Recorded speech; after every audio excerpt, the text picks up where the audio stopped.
What up, guys, and welcome to Family Worship.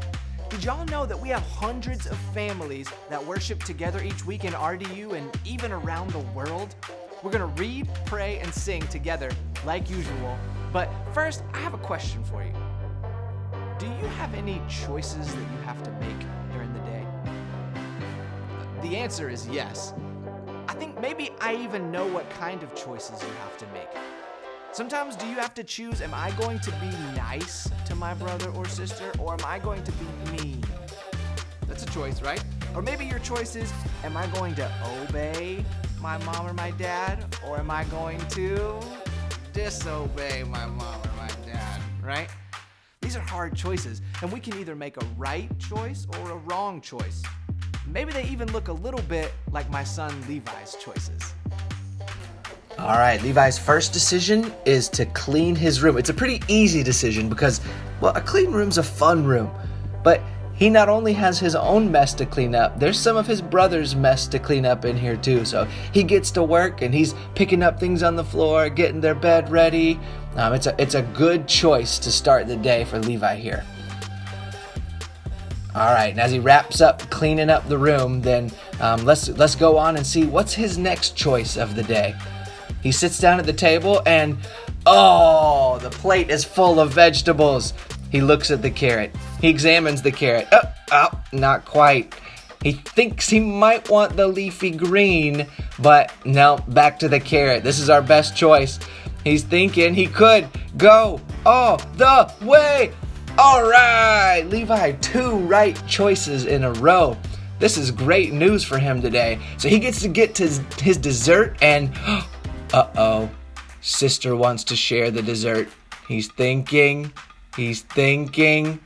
What's he gonna do? He's got a choice. Oh my goodness, he decides to share 3 right choices in a row for Levi, and he gets to enjoy his dessert.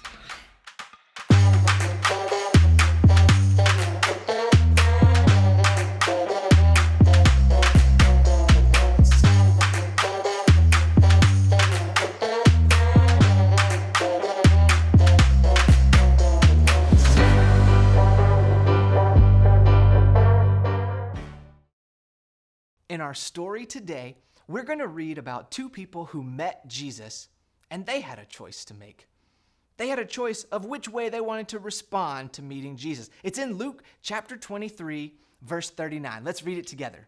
Then one of the criminals hanging there began to yell insults at him. Wait, did you hear that? There's somebody who's actually on a cross beside Jesus. There was another guy too, so there's 3 crosses. Jesus is on one, and then there are 2 criminals beside him. And one criminal chose to say things that were mean to Jesus. This is what it says. He was yelling insults at him. Aren't you the Messiah? Save yourself. Save us. But that wasn't the right response to meeting Jesus. We see from the other criminal the way we should respond to Jesus. Listen to this. In verse 40, but the other answered, rebuking him, don't you even fear God, since you are undergoing the same punishment? We are getting punished justly because we're getting what we deserve for the bad things we did. But this man, Jesus, has done nothing wrong. We know this criminal believed in Jesus, and he actually put his trust in Jesus because of what it says next. Then he said, Jesus, remember me when you come into your kingdom. And you know what Jesus said? He said to him, I assure you, today you will be with me in paradise. I want you to hear today that you and I, we can meet Jesus too. We can't see him with our eyes like these people did, but we have the same free offer of the gospel, the free gift of the gospel, that we can receive and meet Jesus. I've actually got some friends, and they wanted to share with you guys their experience from when they first met Jesus. My name is Rebecca, and I met Jesus when I was about 5 years old with my dad. I'm Julie, and I met Jesus when I was 7 years old with my mom. I'm Rob, and I met Jesus when I was 12. I was at church. My name is Blair, and I met Jesus when I was 16 with my friend Jonathan Stevens. And I surrendered. And I surrendered. and I surrendered to him. And I surrendered. You can do nothing to make God love you any less than he does right now. That means God loves you the mostest right now, as he always will, as he always has. God's love is a gift for you. And just like my friends who received that gift, I've received that gift too. And your mom, your dad, and I hope that one day, maybe today, you receive that gift, that you meet Jesus, and that you know just how much he cares for you. Parents, let's talk about some of these things together as a family now.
lot of fun for me to join you guys for your family worship time.